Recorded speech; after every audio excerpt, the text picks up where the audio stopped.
Hello all, ఈరోజు July 1 happy national doctors day. ఎందుకో తెలుసా? ఈరోజు ఎందుకు మనం నేషనల్ డాక్టర్స్ డే సెలబ్రేట్ చేసుకుంటాము అని అంటే, farmer west Bengal chief minister అయినటువంటి బిధిన్ చంద్రరాయ్ గారి పుట్టినరోజు సందర్భంగా ఆయనే హాస్పిటల్కి మెడికల్ వృత్తికి చేసినటువంటి కాంట్రిబ్యూషన్స్ ఆధారంగా ఈ రోజుని మనము డాక్టర్స్ డేగా మనము డిక్లేర్ చేసుకున్నాము 1991లో. కానీ అంతకన్నా ముందు అసలుకి ఇండియాలోకి బ్రిటిష్ రావడానికి గల ముఖ్యమైనటువంటి కారణం ఎవరో తెలుసా?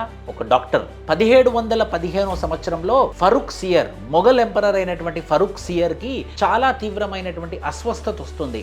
అప్పుడు అక్కడ ఉన్నటువంటి హకీములు, షామన్లు వీళ్ళు ఎంతో మంది ట్రై చేస్తారు, ముస్లిం వైద్యులు, అయినా కూడా తగ్గదనమాట. అప్పుడు బ్రిటిష్ నుంచి వచ్చినటువంటి ఒక స్కాటిష్ డాక్టర్, ఆయన పేరే హామిల్టన్, ఆయన మోడర్న్ మెడిసిన్ తోని ట్రీట్మెంట్ ఇవ్వడం వల్ల తగ్గిపోతుంది. దానికి నచ్చినటువంటి పొంగిపోయినటువంటి ఫారూక్ సియర్ 1717లో ఒక ఫర్మానా రిలీజ్ చేస్తాడు. ఆ ఫర్మానా ఏంటనంటే, ఒక 3000 రూపీస్ యాన్యువల్ రెంట్కి మొత్తం ఇండియా, బెంగాల్ ఉండేప్పుడు మొత్తం బెంగాల్ మొత్తాన్ని కూడా free trade, duty free trade చేసుకోవడానికి అపరిమితమైనటువంటి రైట్స్ ఇచ్చాడు. ఎలాంటి లిమిట్స్ లేనటువంటి రైట్స్ ఇచ్చాడు అనమాట. 2, బెంగాల్ చుట్టుపక్కల అంటే కోల్కతా చుట్టుపక్కల ఉన్నటువంటి 36 విలేజెస్లో రెవెన్యూ కలెక్ట్ చేసుకోమని చెప్పాడు. 3 దస్తకులు ఇచ్చాడు. అంటే ఎవరికైనా మీరు ట్రేడ్ చేసుకోవచ్చు అని లైసెన్స్ బ్రిటిషే ఇస్తుందన్నమాట, బ్రిటిషర్స్కి. అలాంటి సియర్ ఫర్మానా అని అంటాము.